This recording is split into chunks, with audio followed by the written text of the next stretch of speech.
The name on the file was Marcus Thorne, a charismatic illusionist, a modern-day Houdini. His grand finale, a death-defying escape from a sealed water tank on a packed theater stage. 2,000 pairs of eyes were glued to him as the curtain rose. But when that curtain fell, Marcus Thorne was dead. Not from drowning, not from a trick gone wrong. He was murdered, in plain sight of everyone, yet seen by no one.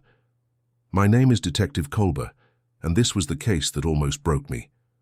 I arrived at the Orpheum Theatre an hour after the call. The scene was chaos frozen in time. The audience was gone, but their shock lingered in the air. On stage, the enormous glass tank stood like a monument to a tragedy. Paramedics had already pronounced him. I looked at Thorne floating lifelessly in the water. The initial report said drowning, but the look on the face of the first officer on the scene told me otherwise. It was a single, precise puncture wound right below his ribcage, so small you'd miss it if you weren't looking. A perfect professional hit. The question was impossible. How do you stab a man who's locked inside a glass box, submerged in water, with 2,000 people watching his every move? We started where you always start, with the people closest to him. There was his wife, a former assistant, who seemed more annoyed than grief-stricken. She spoke of his debts, his affairs, the life insurance policy. Motive, motive, motive. Then there was his rival, the great Alistair, a magician whose career Thorne had systematically dismantled.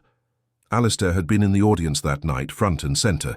He claimed he just wanted to see Thorne fail. But this wasn't failure. This was erasure. We interviewed dozens of stagehands, crew members, and audience members from the front rows. Nothing. Everyone saw the same thing. Thorne entered the tank. The lid was sealed with 6 heavy-duty locks. A curtain was drawn for precisely 90 seconds for dramatic effect, and then it was opened to reveal his escape. Except he didn't escape. When the curtain opened, he was already gone. They all swore no one went near the tank. My team and I were stumped. We were chasing a ghost. Forensics came back with nothing. No foreign DNA in the water, no prints on the tank besides Thorne's and his crew's. The murder weapon was missing. It was as if the killer had materialized, struck, and vanished into thin air.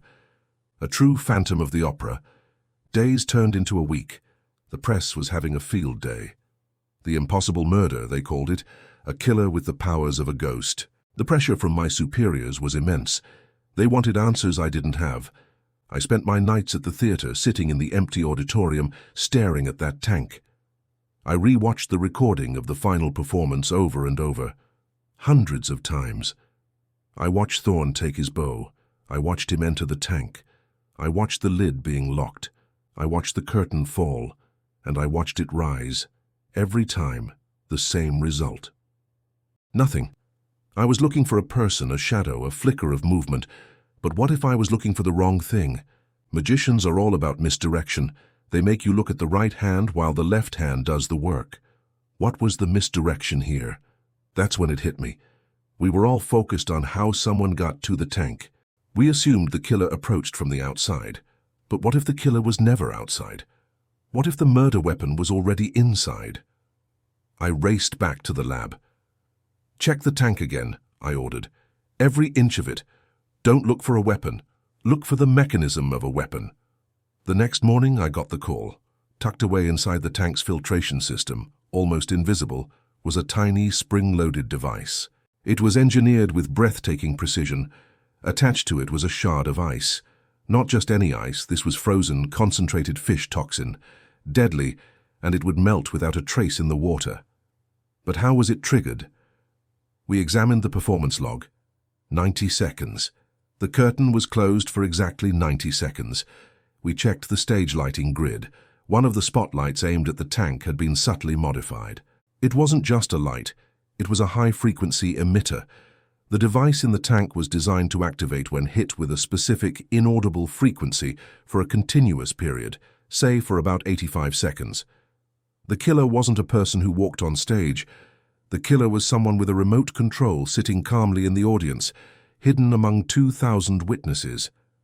Now we had a method, but we still needed a killer. Who had the technical skill to build such a device and the gall to use it? We re-examined our suspect list. The wife?